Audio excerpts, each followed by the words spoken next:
Deu? Eu botei para gravar aqui também. Tá gravando. É, legal.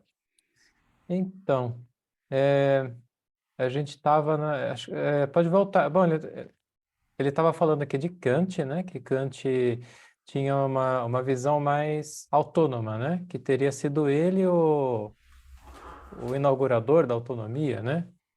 Na filosofia, é isso? Isso. É. É isso. Aí, quer ler aí, Satiro? Tá Eu leio. enrolado hoje. Pode deixar que eu leio. Enquanto pensadores como Karl Marx imaginaram reformar a humanidade por meio de lutas de classes sangrentas para criar uma nova estrutura social, tanto Rousseau quanto Kant reconheciam a necessidade de se criar um novo homem para a regeneração da humanidade, capaz de reverter o estado de submissão das grandes massas trabalhadoras e servis a uma pequena elite que gozava de poder e privilégios. Essa exploração tem se mantido por milênios, desde o início da civilização, sustentada por estruturas sociais rígidas e doutrinas políticas e religiosas, cujos ensinamentos transferem para Deus a ganância, o egoísmo e o orgulho próprias dessa minoria. Desde a civilização, como tão poucos conseguiram manter a esmagadora maioria dos homens sofrendo por tantos milênios de forma submissa, vamos observar na terceira parte desse livro que a cultura de nossa civilização, desde seu início, se estabeleceu como se impor castigos e proteger com recompensas fossem atos naturais do comportamento divino. Essa fantasia foi criada quando transferiram para a divindade o egoísmo humano, que rege as desigualdades, privilégios e preconceitos.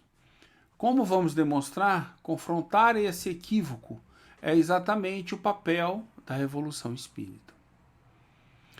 As grandes tradições religiosas do passado foram fundadas a partir do conceito moral de heteronomia, como se divindade agisse por meio de castigos e recompensas, e adotando o princípio da degradação das almas.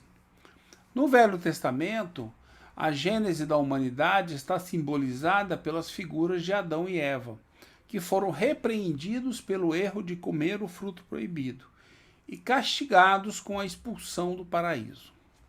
O parto com dor, a mortalidade, transmitindo o pecado original para toda a sua descendência, conforme a interpretação do clero. Segundo essa tradição, para fugir da condenação eterna, é preciso sujeitar-se cegamente à vontade de Deus. Essas leis, ditas divinas, são externas ao indivíduo. Nessa concepção, a maior virtude humana seria a obediência. Os valores morais dessa cartilha são condicionamentos, pecado e castigo, sujeição e recompensa, submissão e fé cega. Interessante essa parte, né? Sim. É interessante como isso, a gente sempre fala, está muito presente no movimento espírita, né? Esse fim de semana eu estava tendo uma conversa lá com os familiares e surgiu, né, essa ideia de que se eu errei nessa vida, eu vou ter que na próxima vir para reparar o erro, né? Ou seja, os resultados do erro, o que eu fiz para aquela pessoa, como se fosse uma lei divina, né? E aí foi interessante, porque isso aqui, eu aprendi bastante com isso aqui, né? Então eu comecei a falar, não, mas não é uma lei divina, é escolha minha, né? E essa escolha depende se ainda há um resultado, se aquela pessoa, Se eu quero, né? se eu não quero. Então. Aí eu falei, tem razão, faz sentido. Eu e a Ju, a gente tem falado muito, né, Ju? Que a gente tem que parar de falar de circunstâncias da vida. Não são as Hum, circunstâncias que fazem com que isso se defina. É a nossa evolução interior que define isso. E não as circunstâncias. Tal coisa aconteceu, deixou de acontecer, não sei. Porque aí você está, sempre que você fala de uma circunstância da vida, você está falando de algo externo a você. E que não depende de você, e que você não controla, e que não vai te resolver em nada.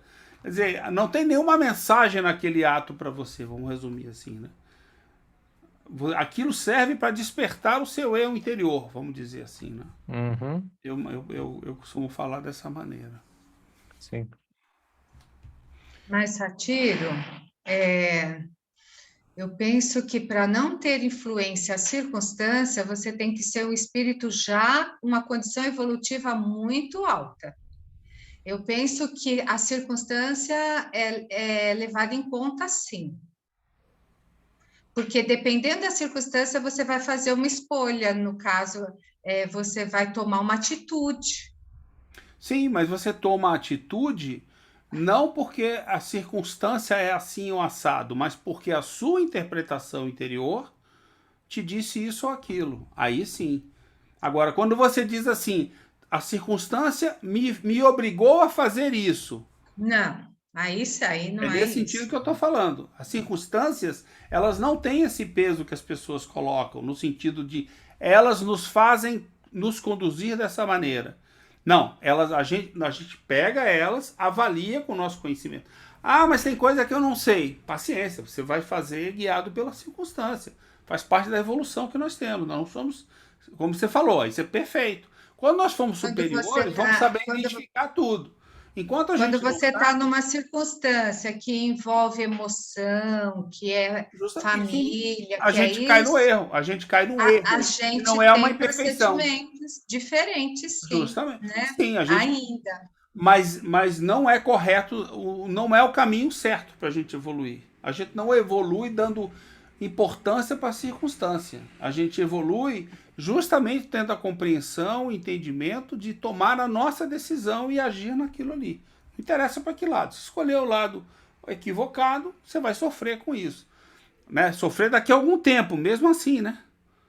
Então, a circunstância, ela é o que o nome diz, circunstancial, entendeu? Para cada um, é diferente, né? Quer dizer, e cada um é o que eu decido em torno dela no mundo material que vai valer para mim. E não impacta outra pessoa. Só se a outra pessoa quiser que ela quiser se impactar por isso. Senão, não impacta. É nesse sentido exatamente que você falou. Estamos alinhados, né? Você colocou que quando envolve sentimento, família, cai no erro e que não é imperfeição. Por que não é imperfeição? Não foi isso que eu falei. Bom, duas Então, eu não coisas. entendi.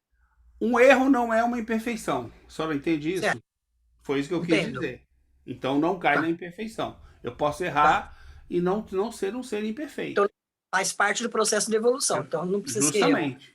Né? Faz parte do processo de evolução. E o outro é o seguinte: quando a gente olha as circunstâncias que a gente vive, independente de quais sejam elas, em família, em sociedade, no ambiente de trabalho, não interessa onde que aconteça, não é a circunstância que define a senhora, é a senhora que usa a circunstância para se definir.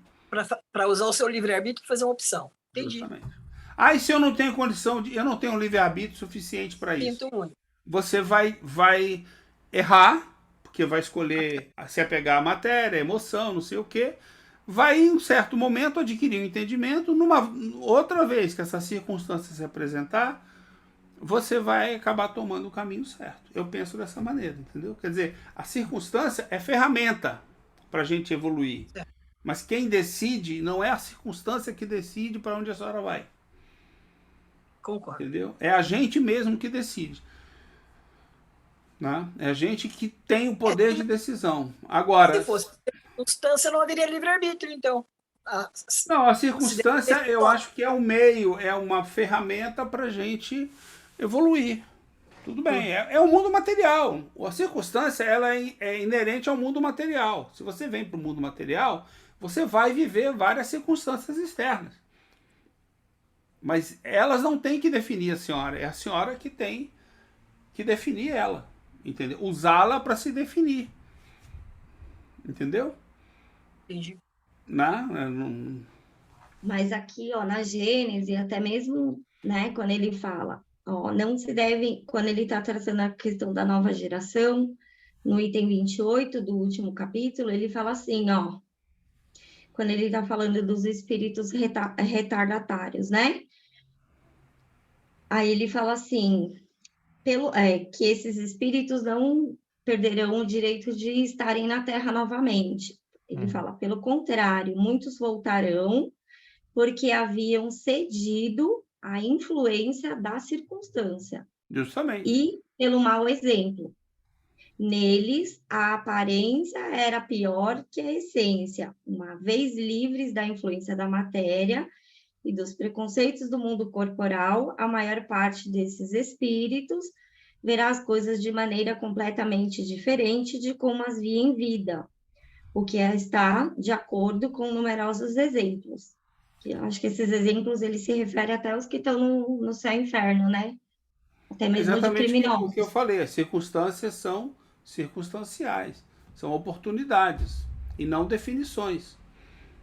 Né? Então, mas ele ainda não tem o domínio, então as circunstâncias, ela vai influenciar o meio, e ele também fala isso lá Não, sim, salvo engano, mas acho que é no assim, mas capítulo ela vai 7. influenciar você. Eu sou influenciado por circunstâncias. Por quê? Aonde? Nos pontos aonde eu não evoluí ainda. Não tenho entendimento, não adquiri livre-arbítrio. Porque na hora que eu Então, adquiri mas aí a gente está livre-arbítrio. falando de um espírito superior, amigo, que é Não estou falando quando de um espírito superior, amigo. é, Eu estou separando. Num certo ato, eu consigo ter discernimento e entendimento, pouco que seja, para começar a não me deixar influenciar pela circunstância. Num outro ato, eu não tenho ainda, me deixo, digamos, levar pela emoção. Eu sou um espírito imperfeito, eu não sou perfeito. O que eu estou dizendo é que a circunstância é uma ferramenta. Se você. E é independente de cada um de nós. Não depende do lado de fora. Não é o lado de fora que define. O lado de fora coloca a circunstância e eu uso ou não uso ela. Se eu tenho ou não tenho entendimento. Ou não é assim que funciona. então, mas aí está falando de um nível, porque quando eu ajo autonomamente, ou seja, uma razão esclarecida, uma vontade livre, é porque não existe nada nem externo a mim e nem interno a mim. Externo como circunstâncias, pessoas, e Isso. interno as minhas emoções, as minhas crenças Justamente. incutidas dentro de mim. Aí eu sou um espírito livre. Não existe nada que tire o meu desequilíbrio. Nós, a maioria de nós, não chegamos nesse nível. Então, as circunstâncias influenciam, né? As crenças que eu Não. tenho incutida dentro de mim Mas nós influenciam. estamos concordando, amiga. Eu não estou dizendo que não influencia. Eu estou dizendo que eu posso, em alguns aspectos, como eu sou um ser em evolução, pegar essa influência e passar por cima dela. E em outros, eu só tenho essa influência para lidar com isso. E eu uso ela. Seja lá por que for, por causa externa ou por causa interna. Entendeu? O que eu estou dizendo é isso. Eu sou imperfeito. Agora, eu não sou imperfeito. Eu não sou imperfeito no sentido assim, eu estou em evolução. Mas eu não estou em evolução em tudo no mesmo grau. Tem coisa que eu estou cá atrás no início. E daí eu vou usar minha emoção e vou sair atropelando. Tem coisa que eu estou mais adiante um pouquinho. Eu já tenho algum entendimento e eu já domino um pouco da circunstância. Ele peraí. Eu não preciso reagir dessa maneira à circunstância. Eu posso fazer uma coisa diferente. Porque nós estamos justamente evoluindo. É a mesma coisa que você falou, que eu estou dizendo. Agora, porque eu tenho muito cuidado com o seguinte. Eu não sou um espírito que é levado pelas circunstâncias e de repente eu me torno livre. É gradativo. Eu estou no gradação. Eu estou na gradação. Porque senão fica essa impressão, as circunstâncias me conduzem. O meio define quem eu sou. Não define. Se define é porque eu ainda não evolui o suficiente. Então, mas aí fica Fica o quê? a questão da gente refletir. A gente é influenciado ainda pelas Sim, circunstâncias mas e pelo meio. influenciado não é dominado. É influenciado. Eu não estou dizendo que não é influenciado. Eu sou influenciado. Mas não é dominado pela circunstância. E você não pode julgar quem é dominado e quem é. Todos somos influenciados igualmente. Como eu vou lidar com essa influência que é a diferença. Hein? É subjetivo, a gente não dá para fazer a inferência do outro. Justamente, é o que eu estou falando. Mas eu posso fazer uma inferência sobre mim, como eu fiz agora. De que eu recebo a influência sempre. Algumas eu filtro, lido com elas e controlo. E não me deixo influenciar pela circunstância. porque eu sei que é uma circunstância da vida. Outras eu não consigo sequer perceber. E saio fazendo as coisas. Saio respondendo com a emoção que eu tenho. Com instinto, emoção, sei lá o quê. Para botar dois extremos aí na situação. Eu sou assim. E eu acredito que todos nós somos assim. É óbvio que o dia que eu for um espírito superior, aí eu tenho total domínio sobre tudo. Mas eu não cheguei lá ainda. Não precisa ser espírito superior, um grau de espírito livre, né? Você já está livre das influências da matéria. Você ainda falta Justamente, eu muito não para tô chegar no livre. espírito superior, mas, né? Pois é, mas eu não sou completamente subjugado. Eu sou espírito matéria. Nós estamos nessa época, é isso que eu estou dizendo. É isso que eu acho que a gente tem que se lembrar, é que as circunstâncias podem influenciar se você deixar. É isso que eu quis dizer. Estou mentindo? Estou falando alguma coisa que não faz sentido? Ou seja, se eu não quiser me deixar, se eu conseguir já ter evolução para naquele aspecto não me deixar levar Então, aí a gente, por isso que tem que fazer a pontuação, porque Pois é, mas a é a forma como você pontuação que eu colocou fiz. no começo deu um outro entendimento, Então pronto, então tá esclarecido. né? A forma como você fez a colocação no começo deu um outro entendimento. Agora você colocando, quando eu consigo, Mas é o que eu né, falei. chegar no ponto de espírito livre, eu não sofro a influência da matéria. Não, eu Porque sofro. o próprio espírito aqui num estado de refratário já está dizendo, ele tem essa questão Não, pois das é, mas ideias do velho eu mundo. sempre vou sofrer a influência da matéria quando encarnado. Só que em alguns aspectos eu já sei filtrar, sei lidar com isso e já não uso essa influência para nada. Não sigo o caminho que me foi indicado. Eu faço outra Porque coisa, só isso. acaba caindo um pouco nisso que a gente tem estudado, né? Que, por exemplo, hoje eu começo a entender que é normal eu ter raiva. O que não é normal ou que não é saudável é eu usar essa raiva e desenvolvê-la nas diversas coisas que, Qualquer emoção, né? alegria também. É, Tem sim, gente que é viciada em alegria, não tem? É verdade. irracional. Seja lá com o que subterfúgio ela use para ficar alegre, né? É. Puro hábito não é errado. O que é errado é transformar em hábito, não é isso? Ou em vício, É no isso caso. mesmo. Aí você começou um grau de evolução em direção à imperfeição. Aí você vai ir, aí o sofrimento é inerente. E ele é errado porque ele te traz, ele primordialmente porque ele faz mal para você, né? Ele atrapalha a sua evolução e traz sofrimento para você. Errado não é errado a palavra, ele é imperfeito por isso. Uhum.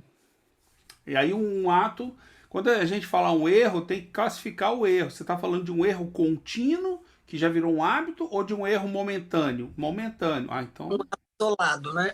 momentâneo a gente faz vários.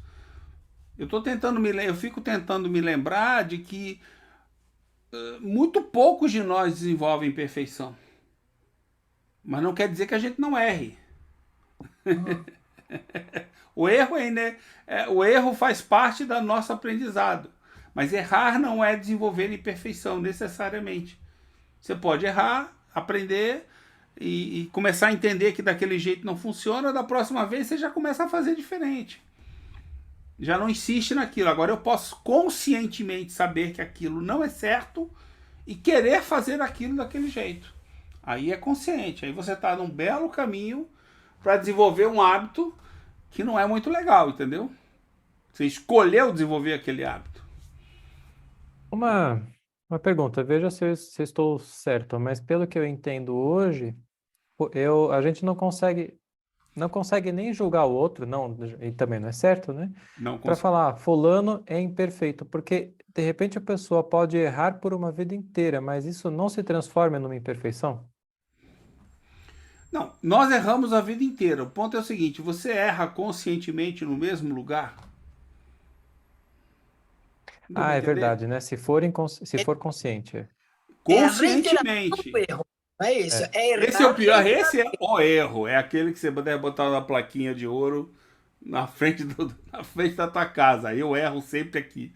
Aí tu tá Mas, com um ô, belo. Paulo, uma coisa que é importante é assim, às vezes a gente analisa isso como nos grandes erros, né? Mas, por exemplo, uma pessoa maledicente, Ela tem como fala mal dos outros, faz fofoca, faz injúria, calúnia. Então, isso já se tornou um hábito tão normal para ela que a permanência, a persistência desse hábito vira uma imperfeição. Entendeu? Porque a gente tem o hábito de falar, né? Às vezes os grandes, mas não, tem pessoa que mente Sim. muito, né? Enfim, essas coisas que a princípio parecem coisas tão corriqueiras, mas que é aí que começa Excelente exemplo. realmente a enfraquecer a Não, moral. eu acredito que pessoas que fazem maledicência, né, Marisa, elas têm algum tipo de prazer em fazer isso. Sei lá, baseado em quê. Mas elas devem ter algum tipo de prazer ou de alegria em ficar fazendo isso. Por que elas fariam isso o tempo todo? Pois é, que Tem nem algum pessoa ganho que ela faz está tendo, fofoca. entendeu? Entendeu? Que nem uma vez uma amiga minha, nós estávamos conversando, ela falou assim: eu detesto fofoca, né? Aí eu ingenuamente falei assim: eu também não suporto. Ela falou: não, eu não suporto quando não me conta até o fim. Boa! Entendeu? Então é assim. Aí você falou assim: vou pegar um cafezinho. Sai da sala. Então, porque... Mas, ô Marisa, o E aquela- Paul Janet, ele vai trabalhar a questão da imperfeição, não, né, com o mesmo nome que Kardec está trazendo, imperfeição, mas o vício moral, a maledicência, a mentira, né? Lembra que ele ainda traz as perguntas: será que verdadeiramente o ser humano pode mentir para si mesmo? Ou ele vive uma ilusão? Ele traz esses questionamentos no tratado, né, elementar. Uhum, uhum. E ele fala muitas vezes: a maledicência, ele é um crime que talvez ele não é tão punido por lei, né? Mas perante a lei divina existe uma outra consequência, diferente do que a nossa lei, né? Ele traz essa questão, né? E a questão da imperfeição, eu vejo que Kardec associa a questão, né, do egoísmo e do orgulho muito fortemente, né? Ali você já gerou uma imperfeição, mas isso também eu vejo como associada à questão de um falso entendimento. Normalmente, eu concordo, é mais comum ter um falso entendimento por trás. E a pessoa achar que está fazendo a coisa certa. Hum. Né? E é tão interessante, né? Eu vou contar bem rapidamente, porque é um caso tão inusitado que aconteceu comigo, que eu sempre, quando tenho oportunidade, às vezes, de em estudo, em aula, falar sobre isso, eu falo.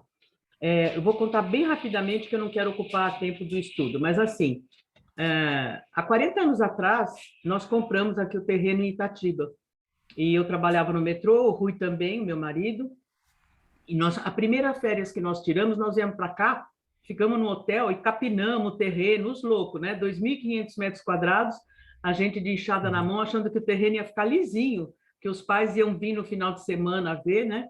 Imagina, quando a gente terminou de 2 metros, o outro metro já estava crescendo. Bom, enfim. E aí, naquela época, os bancos, para você tirar talão de cheque e tudo, você tinha que ir na agência, e aqui em Itatiba não tinha agência. Na época era o Banespa. Aí nós fomos para São Paulo um dia, bem cedinho, tipo 7 horas da manhã, que o banco abria às 9.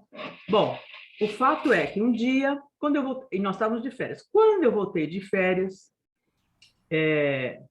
uma pessoa me ligou, uma menina que trabalhou comigo, e que passou a trabalhar na CESP. Oi, Má, tudo bem? Tudo bem?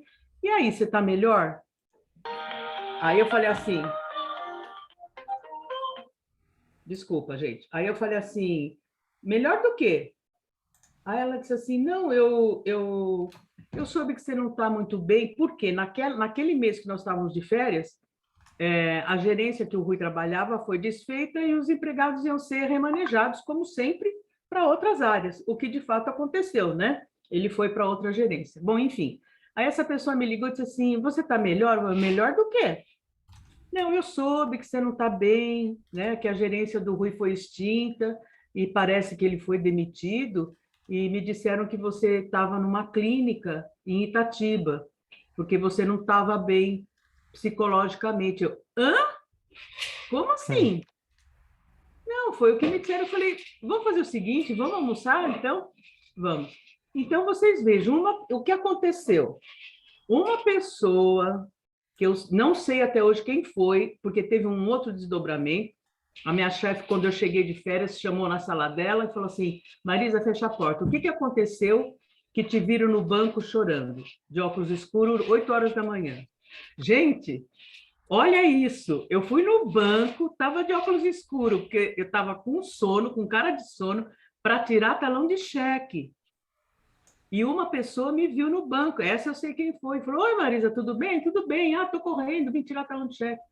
E essa outra pessoa ficou sabendo que a gerência do Rui tinha sido desfeita, que ele tinha sido remanejado e que eu não estava bem psicologicamente, estava internada numa clínica em Itatiba. Agora vocês me perguntam, da onde essa pessoa tirou isso, gente? Maledicência pura, né?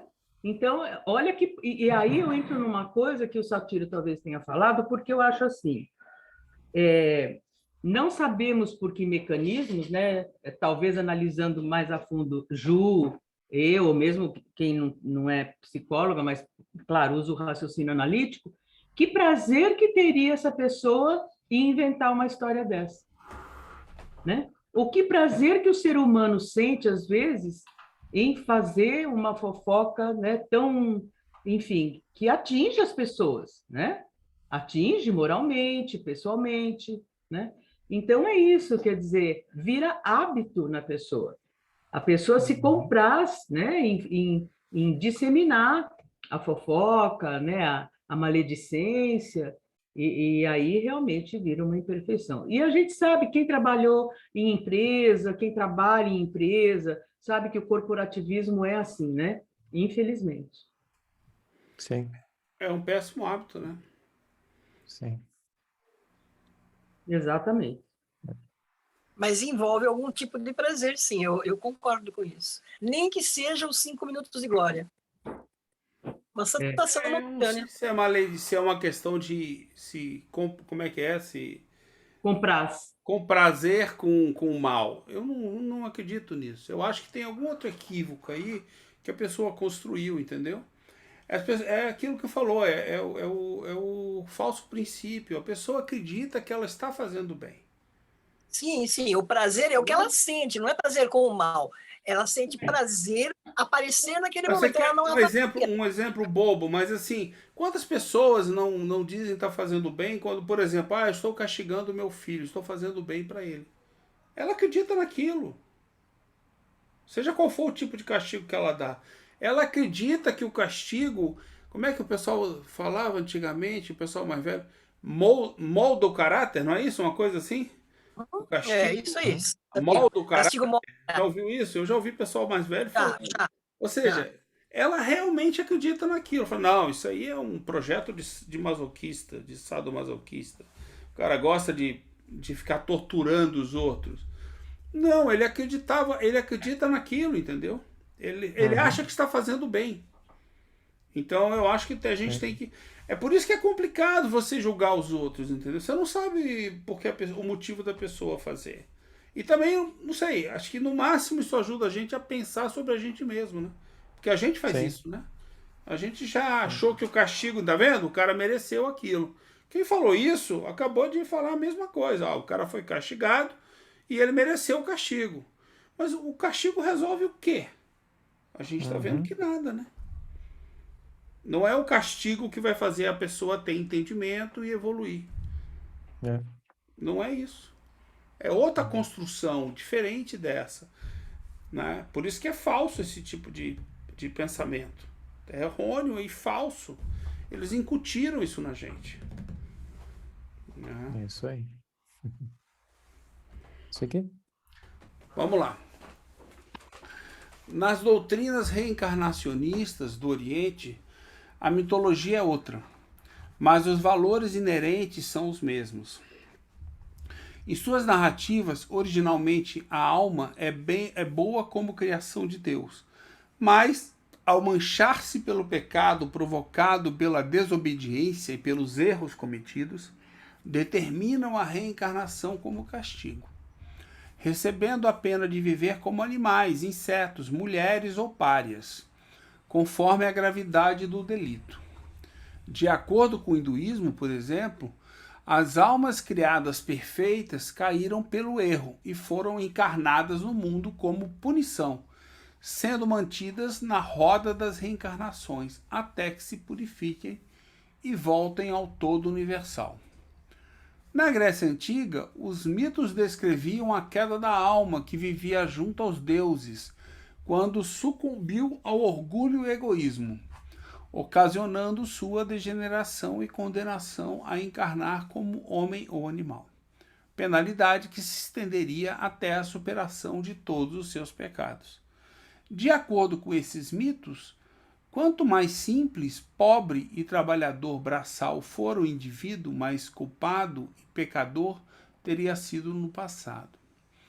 Deveria andar de cabeça baixa, sofrer calado sua condenação, submisso à misericórdia divina, como escravos do pensamento. Essa representação fantasiosa da massa humana trabalhadora interessava diretamente aos poderosos governantes, sacerdotes abastados e nobres. Essas ideias ancestrais se perpetuaram pela tradição como revelações divinas sobrenaturais. Mas não foram somente as tradições religiosas que propagaram a moral heterônoma. Por sua vez, as teorias materialistas surgidas no século XIX abandonaram os mitos e superstições, mas mantiveram o conceito da heteronomia que submete os homens às leis externas da sociedade, ou à lei do mais forte determinada pelas diferenças orgânicas. Segundo Augusto Comte, por exemplo, as grandes massas de operários e todas as mulheres não possuíam desenvolvimento adequado de seu cérebro e estavam assim organicamente impedidos pela natureza de fazer uso adequado da razão, devendo se submeter ao comando de uma minoria, uma elite de homens, guarnecida de um sistema nervoso privilegiado, capaz de torná-los cientistas, dirigentes, comandantes da massa ignóbil. Essas delirantes fantasias do positivismo kantiano foram bem aceitas em seu tempo. Ideias semelhantes dominaram os séculos seguintes e ainda persistem. Parafraseando o conto da águia criada entre as galinhas, narrado por Leonard Boff, o período histórico no qual se estabeleceu o espiritismo pode ser representado pela águia ignorante de sua natureza por ter vivido em um galinheiro, como se fosse uma delas, sem saber o que fazer ao pé de um precipício. Mergulhar no abismo do niilismo seria a opção do materialismo.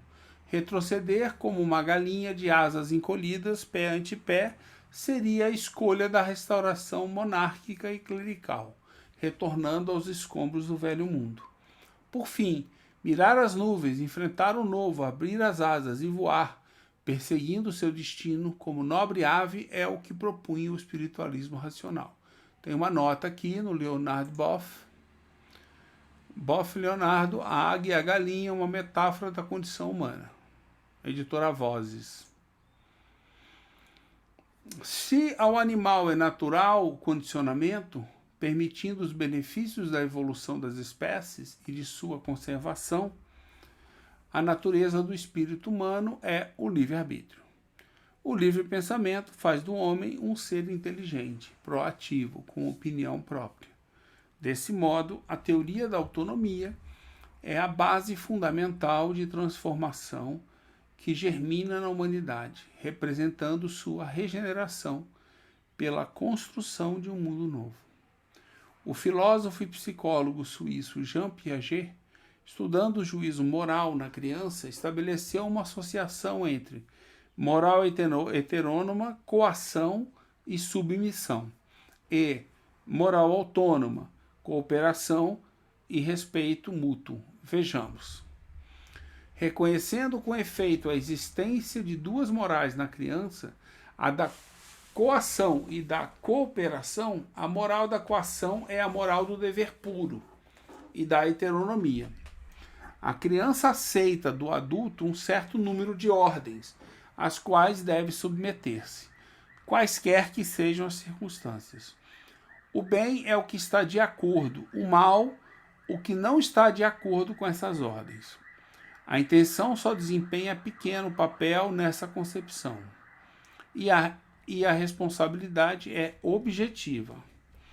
Mas, à margem dessa moral, depois, em oposição a ela, desenvolve-se pouco a pouco uma moral da cooperação, que tem por princípio a solidariedade, que acentua a autonomia da consciência, a intencionalidade e, por consequência, a responsabilidade subjetiva. Segundo Piaget, é possível transpor para a sociedade esse processo psicológico natural da criança, sucedendo no transcorrer das gerações, num sentido de complexidade, uma sucessão natural da coação para a solidariedade, da moral heterônoma para a autônoma. Nas sociedades conformistas em que o povo é explorado, a coação determina a submissão e passividade. Já onde a liberdade é promovida, surge a ação solidária, a responsabilidade do indivíduo para com o todo, e vice-versa. Bem compreendida, a autonomia da consciência é o fundamento da boa nova trazida por Jesus, e encoberta pelo interesse de dominação das igrejas e cleros.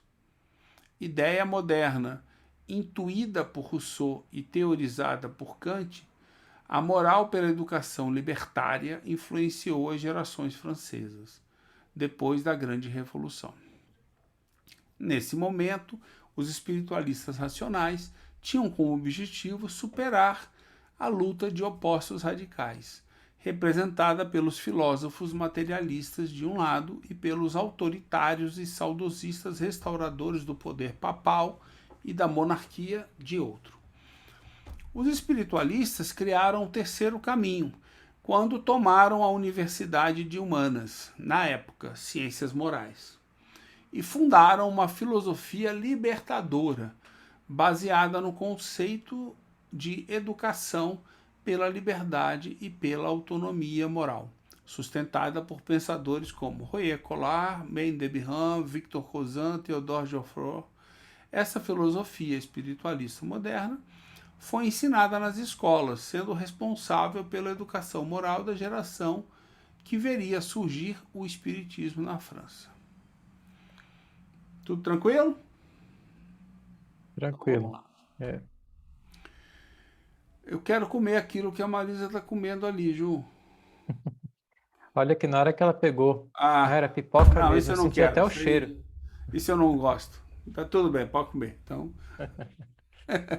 além do espiritualismo racional... Ah, a Ju também Já está pedi comendo. para ela mandar para mim aqui. Porque tá... Ah, meu Deus, esses grupos estão ficando cada dia... Falei, Marisa, libera a pipoca para nós. Eu passei em ó. Além do espiritualismo racional, vamos esclarecer na quarta parte da obra a importância fundamental do magnetismo animal como ciência precursora do espiritismo. Na mesma época da Revolução Francesa, dois grandes visionários perceberam a falência do modelo de medicina milenar e ultrapassado de seu tempo, que considerava a doença como uma degeneração orgânica, ou invasão do mal no corpo. Essa medicina antiga estava representada pela teoria humoral, que prevaleceu por séculos, em que o excesso de sangue, a bile amarela ou negra ou a fleuma precisavam ser supostamente extraídos do corpo, por meio de sangrias. Eu só ia comentar, eu nunca tinha percebido isso, agora eu entendi. Como até isso está baseado no falso princípio da dualidade, né? Sim. Como está tudo ali. Nós Incrível. tentamos isso com a Juliana e não funcionou, e a gente descobriu que é dualidade. Entendeu? Ela não se recuperou, ela não melhorou, então... Mas vamos seguir em frente. Essa medicina antiga, representada pela teoria humoral que prevaleceu por séculos, em que o excesso de sangue, a bile amarela ou negra ou a fleuma precisavam ser supostamente extraídos do corpo por meio de sangrias. aplicação de substâncias causticantes, perfuração de bolhas e outros métodos perniciosos. Esses visionários, Franz Anton Mesmer e Samuel Hahnemann, criadores das ciências do magnetismo animal e da homeopatia, trouxeram para a cura o conceito de autonomia. Considerando a doença como perturbação da harmonia orgânica e a recuperação da saúde como sendo um esforço natural da economia animal, patrocinada pela Vis Medicatris Naturae. Segundo essas duas ciências médicas, o corpo recupera sua saúde pela força vital que a anima, estimulada pela doença artificial induzida pelos medicamentos homeopáticos ou pelo passe magnético. Ambas as teorias possuem a mesma base conceitual, ainda hoje mal compreendida. Além disso, Mesmer descobriu que a ação do passe provocava um estado alterado de consciência, que ficou conhecido posteriormente como sonambulismo provocado. Os pacientes nessa condição especial, crisíacos ou sonâmbulos, adquiriam capacidades extraordinárias, como ver à distância e examinar os órgãos interiores, uma intuição da cura e do tratamento adequado à sua condição patológica. Esses fenômenos seriam derivados de uma lucidez sonambúlica, ou um sexto sentido, como propôs Mesmer. Ocorria uma revolução grandiosa na psicologia experimental, influenciando médicos, psicólogos, pensadores, filósofos e cientistas. Ativo, Oi. só um minutinho. Paulo, eu não sei se você já viu, mas quando a gente fez um estudo com o Mesmer lá na Serra Gaúcha, ele indicou, se você procurar no YouTube, dá para alugar e dá para comprar. Para alugar é baratinho, é coisa de R$ 5. É um filme que chama Mademoiselle Paradis. Não sei se você já viu.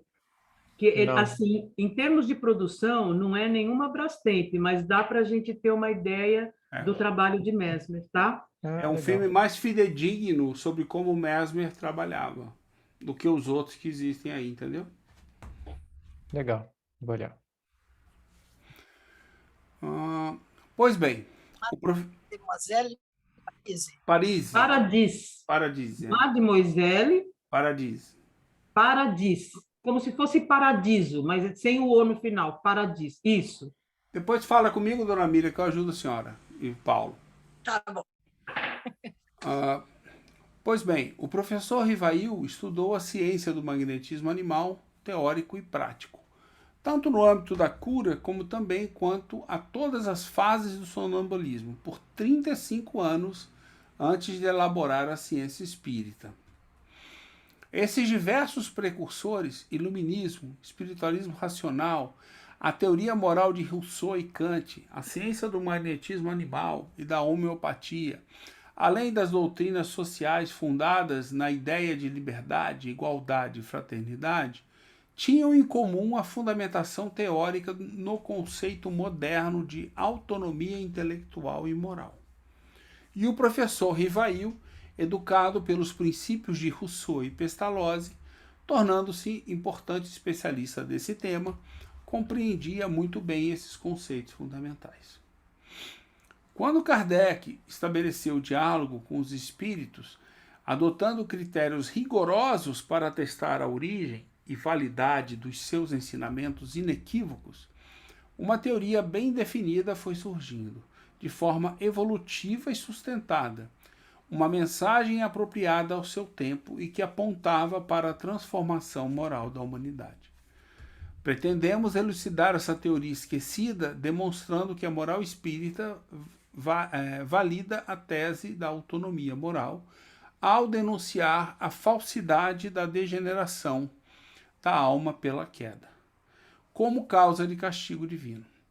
Na realidade, é lei universal a perfectibilidade em que todos os espíritos iniciam suas primeiras vidas humanas, simples e ignorantes, evoluindo intelecto-moralmente por seu esforço e vontade, a partir das leis presentes em sua consciência, quando racionalmente compreendidas, como bem definiu Kardec. A encarnação é, pois, uma necessidade para o espírito, realizando a sua missão providencial. Trabalha seus próprios adiantamentos pela atividade e pela inteligência que deve desenvolver, a fim de prover à sua vida e ao seu bem-estar. Então conclui: o que é errado é admitir, em princípio, a encarnação como um castigo. Na Revista Espírita, de 63. De forma Oi.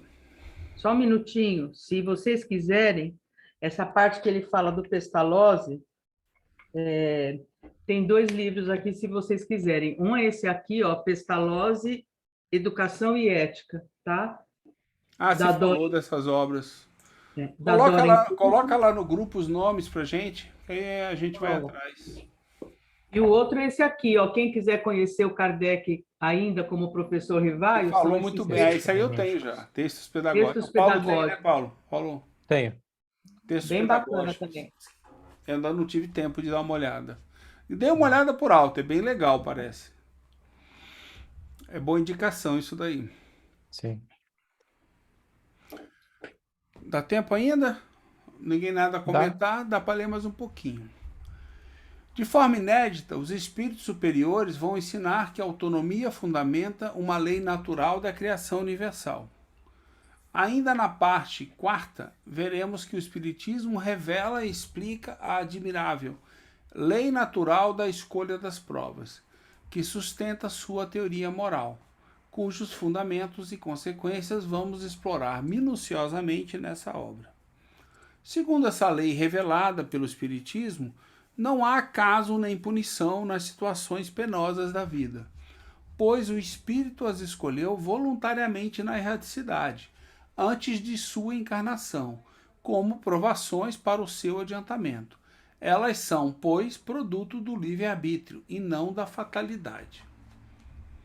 Revista Espírita de 68.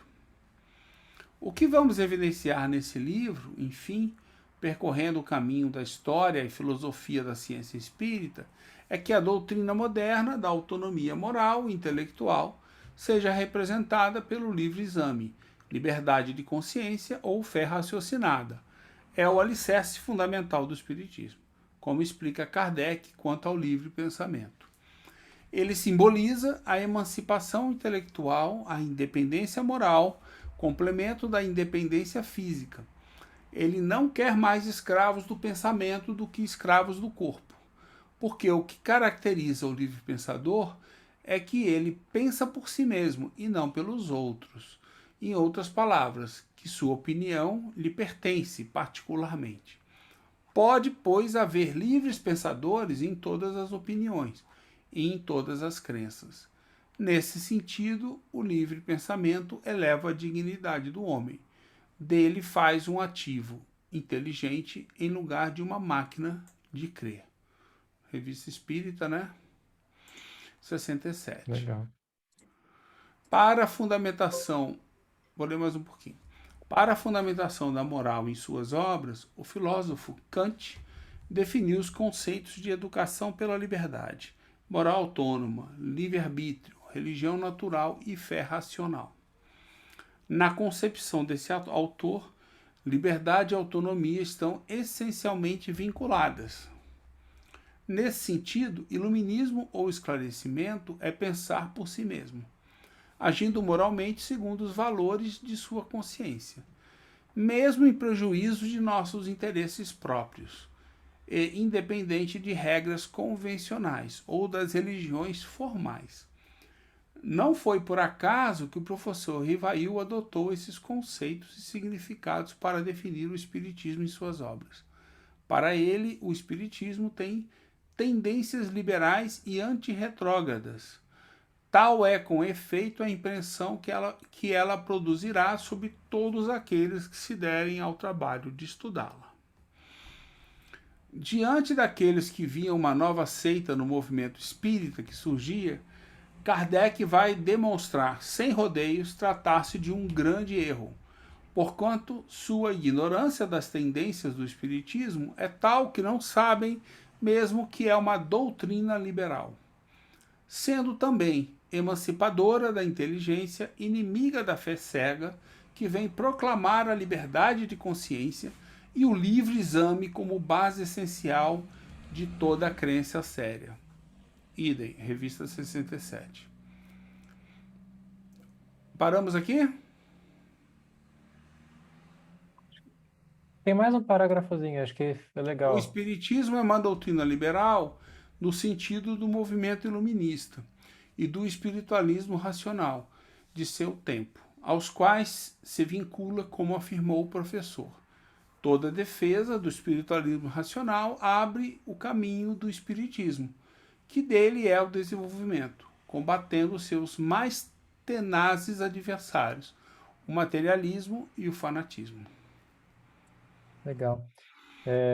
Achei legal porque aqui ele teve mais de uma vez que eu vi o Paulo Henrique mostrando isso sobre outro trecho, outro conceito também, que a gente toma como, tem que tomar no conceito, no contexto de Kardec, né? Por exemplo, doutrina liberal, no sentido do movimento iluminista, e não o liberalismo que a gente conhece hoje, né? Exato. Sim. Tem que O problema do contexto é grave, né? A gente, ainda hoje eu estava corrigindo a minha esposa nisso daí. Ela fez um juízo de valor de uma coisa do passado que os nossos pais faziam com os valores de hoje em dia. Eu falei, cuidado, cuidado Sim. que antigamente não se pensava dessa maneira, se pensava de maneira diferente. Então você não pode, né, fazer o juízo de valor, né? Você tem que ver Sim. o tempo que eles viviam, né? Quer dizer, Exato. esse é um cuidado que a gente tem que ter. É isso aí. Bom, legal. Legal, bacana esse trecho. É uma obra bonita mesmo, né? Como todo mundo fala, né? É lindo, esse livro é lindo. Então tá bom. Paulo, deixa eu avisar uma coisa a você. Quarta-feira que vem eu estou de novo lá no NEC Biel, então eu não estarei aqui. A cada 15 dias, né, eu estou lá fazendo o que é o Isso. Espiritismo, tá? Mas Tá depois joia. Mas eu venho, toda quarta eu venho. Fica gravado? Fica, né? Fica. Fica assim. Nos Então dois tá bom. YouTube. Ótimo. Fica gravado, sim. Eu também publico no EPT. Estou publicando todos no Isso. EPT e no Legado. Os dois estão publicando. Tá bom. Tá bom? Tá joia então, gente. Até semana que vem. Até semana que vem, pessoal. Até a semana Abraço. que